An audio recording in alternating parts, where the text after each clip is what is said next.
ушинтип өтө ныкталып басылып чыгарылат. Бул 300 тоннадай бастырып алгам. Ошол бир 100 үйгө 6-7 айга жетиш керек да. Өтө азыркы комбайндарда өтө башкачараак илгерки эмес да. Тим эле майда кылып мындай кылып жасайт экен да. Чекесинен ачып иш кылыш керек да бунучу. Эгерде көбүрөөк ачып койсоң көгөрүп бир паста чирип кетет. Уйдун көлөмүнө жараша бересиң да буйруса. Кээ бир куйлар 10 килограмм жейт. Күнүгө эртең менен келем.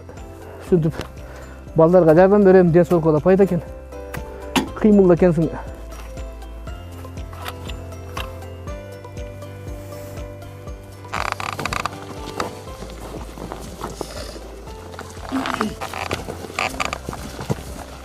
Аракет кылып атабыз. 2 жылдан бери эле силос өндүрүп атабыз. Аянтыбыз быйыл 7-8 гектарга, 10 гектарга чейин айдаганбыз. Жүгөрү айдап, ошо силос кылып алдык да өзүбүзчө. Экономичный экен да мындай. Мисалы үчүн чөбүңүз бир 300 сом болсо, анын болсо ошо бир танактай болгон 20 килоң ашып кетсе 20 сом, 25 сомго турат экен да себестоимости. Ошо абдан эле силос пайдалуу экен да. Ошо танбайт экен мал.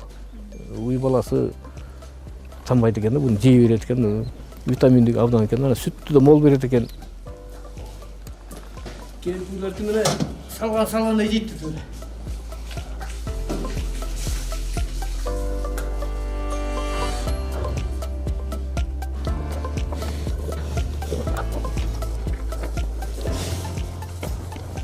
Süt багытындагы жакшы уйларды чогултайын деп атам да, Кудай буйруса.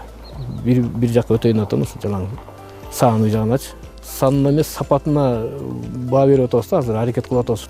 Анан азыр бир баш аягы бир 20-25 саан уйубуз бар да. Анан көпчүлүгү боос азыр жакында туайын деп турат да. Булар болжол менен 5 килодан өтүп болот. Анан 2 мал беребиз силостон. Анан адан чыгары 1 мал чөп беребиз. Анан 2 мал жем беребиз дагы. Мынтип.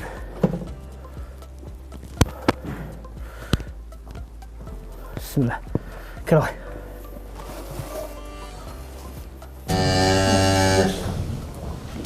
Булар суу сатып эки уулум ушу андан тышкарыда бир 3 балам бар, ушу иштешип аткан. Ошолор жардам берет. Ошол айлыгын беребиз. Алардын эле айлыктары жакшы. 25-тен 30 миң сомго чейин беребиз айлыктарын. Көңүлдөрүн оорутпайбыз.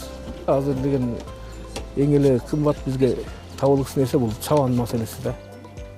Жартысын өзүбүз чабан болобуз, жартысын ошо балдар жардам берет. Көрүп аласың.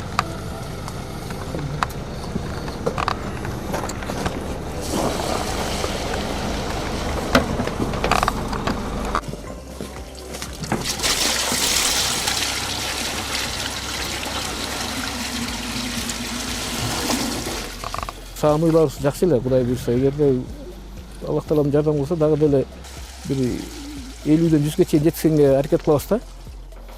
Азырда ойдо бар, бирок өтө катуу ойлоно элекпиз да.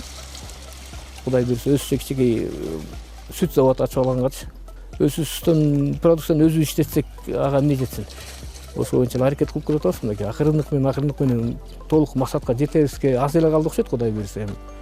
1-2 жылда дагы ийгиликтер болуп, бөдөксөн чыгарып болсо, жакшы иштер болот да буйруса. Эми эң башкысы эле чыдамкайлык керек да. Бул биз деле өзүм деле ошо көп жолу уюштуруп, көп жолу жоготуп, анан акыры ошого токтолдук да.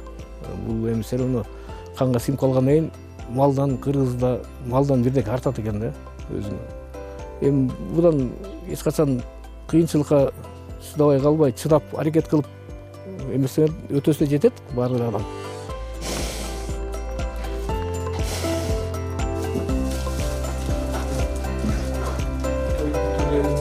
Жүйе калыш керек,